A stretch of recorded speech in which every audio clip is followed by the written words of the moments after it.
ರೇಣುಕಾಸ್ವಾಮಿ ಕೊಲೆ ಕೇಸ್ ವಿಚಾರಕ್ಕೆ ಸಂಬಂಧಪಟ್ಟಂತೆ ಚಾರ್ಜ್ ಶೀಟ್ ಅನ್ನು ಕೋರ್ಟ್ಗೆ ಸಲ್ಲಿಕೆ ಮಾಡಲಾಗಿದೆ. ತನಿಖಾಧಿಕಾರಿಗಳು ಇಲ್ಲಿವರೆಗೂ ಕೂಡ ನಡೆಸಿದಂತ ತನಿಖೆಯನ್ನು ಆಧಾರವಾಗಿಟ್ಕೊಂಡು ಎಲ್ಲಾ ರಿಪೋರ್ಟ್ಗಳನ್ನು ಕೂಡ ಉಲ್ಲೇಖ ಮಾಡಿ ಚಾರ್ಜ್ ಶೀಟ್ ಸಲ್ಲಿಕೆ ಮಾಡಿದ್ದಾರೆ.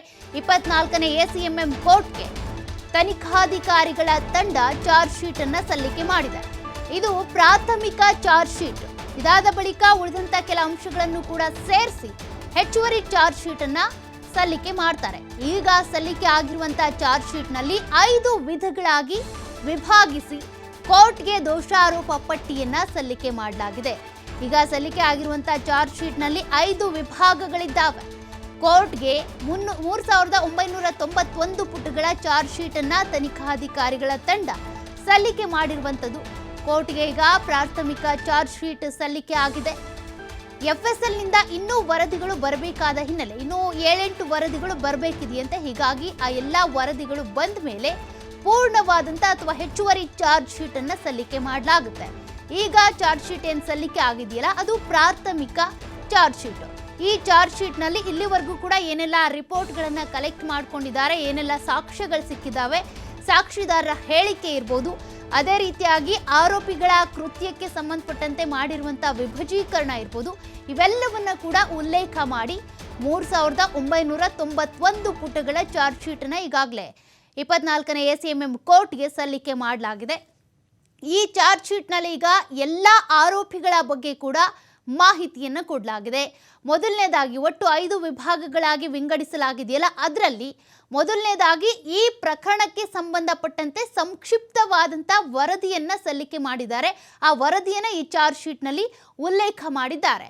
ಎರಡನೇದಾಗಿ ದರ್ಶನ್, ಪವಿತ್ರ ಗೌಡ ಸೇರಿದಂತೆ ಒಟ್ಟು ಎಲ್ಲ ಆರೋಪಿಗಳ ಸ್ವ ಇಚ್ಛಾ ಹೇಳಿಕೆಗಳನ್ನು ಕೂಡ ಪಡ್ಕೊಂಡಿದ್ರಲ್ಲ, ಆ ಎಲ್ಲ ಹೇಳಿಕೆಗಳನ್ನು ಕೂಡ ಈ ಚಾರ್ಜ್ ಶೀಟ್ ನಲ್ಲಿ ಉಲ್ಲೇಖ ಮಾಡಲಾಗಿದೆ.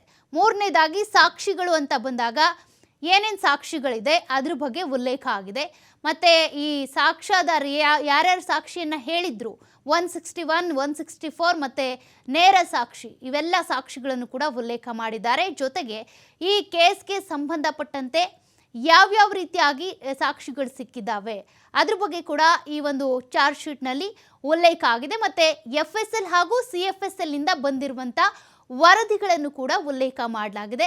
ಒಟ್ಟು 5 ವಿಭಾಗಗಳಾಗಿ ಈ ಒಂದು ಚಾರ್ಜ್ ಶೀಟ್ ಅನ್ನ ಮಾಡಲಾಗಿದೆ. ಆ ಚಾರ್ಜ್ ಶೀಟ್ ನಲ್ಲಿ ಟೆಕ್ನಿಕಲ್ ಎವಿಡೆನ್ಸಸ್ ಇರ್ಬೋದು, ಅದೇ ರೀತಿಯಾಗಿ ಐ ವಿಟ್ನೆಸ್ ಇರ್ಬೋದು, ಮತ್ತೆ ಈ ಭೌತಿಕವಾಗಿ ಸಿಕ್ಕಿರುವಂತಹ ಸಾಕ್ಷ್ಯಗಳಿರ್ಬೋದು, ಮತ್ತೆ ಈ ಸ್ಥಳ ಮಹಜೂರು ಮಾಡುವಂತ ಸಂದರ್ಭದಲ್ಲಿ ಮಾಡಿರುವಂತ ಕ್ರೈಮ್ ಸೀನ್ ರಿಪೋರ್ಟ್, ಇವೆಲ್ಲವನ್ನು ಕೂಡ ಚಾರ್ಜ್ ಶೀಟ್ ನಲ್ಲಿ ಉಲ್ಲೇಖ ಮಾಡಲಾಗಿದೆ. ಬರೋಬ್ಬರಿ 3991 ಪುಟಗಳ ಚಾರ್ಜ್ ಶೀಟ್ ಅನ್ನ ರೆಡಿ ಮಾಡಿ ಈಗಾಗಲೇ ಸಲ್ಲಿಕೆ ಮಾಡಿದ್ದಾರೆ.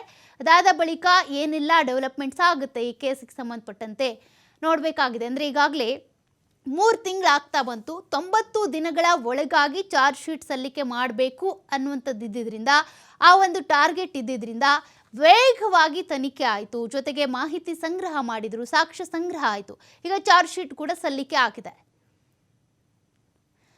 ಹಾಗಾದ್ರೆ ಈ ಚಾರ್ಜ್ ಶೀಟ್ ವಿಧಗಳಾಗಿ ಮಾಡಿದ್ದಾರೆ ಅಂತ ಹೇಳಿದ್ವಲ್ಲ, 5 ವಿಧಗಳು ಹೇಗೆ ಈ ವಿಭಜೀಕರಣ ಮಾಡಿದ್ರು, ಏನೇನಿದೆ ಅದನ್ನು ಕೂಡ ನೋಡ್ತಾ ಹೋಗೋದಾದ್ರೆ, ಈ ಪ್ರಕರಣದ ಸಂಕ್ಷಿಪ್ತ ವರದಿ ಅಂದರೆ ಈ ಕೇಸ್ನ ಮೋಟಿವ್ ಏನು, ರೇಣುಕಾಸ್ವಾಮಿ ಏನು ಮಾಡ್ತಾ ಇದ್ದ, ಯಾಕೆ ಕೊಲೆ ಆಯಿತು, ಈ ಮೆಸೇಜ್ಗೆ ಸಂಬಂಧಪಟ್ಟಂತೆ ಕಮೆಂಟಿಂದಾಗಿ ಶುರುವಾದಂಥ ಈ ಒಂದು ಕಿಡ್ನ್ಯಾಪ್ ಸ್ಕೆಚ್ ಇರ್ಬೋದು, ಅದಾದ ಬಳಿಕ ಹಲ್ಲೆ ಮಾಡಿದ್ದು, ಅದಾದ ಮೇಲೆ ಆತನನ್ನು ಮೋರಿಗೆ ಅಥವಾ ಈ ರಾಜಕಾಲುವೆಗೆ ಎಸ್ತು ಹೋಗಿದ್ದು ಮೃತದೇಹವನ್ನು, ಇದೆಲ್ಲದಕ್ಕೂ ಸಂಬಂಧಪಟ್ಟಂತೆ ಒಂದು ಸಂಕ್ಷಿಪ್ತ ವರದಿಯನ್ನು ಕೊಟ್ಟಿದ್ದಾರೆ ಕೇಸಿಗೆ ಸಂಬಂಧಪಟ್ಟಂತೆ.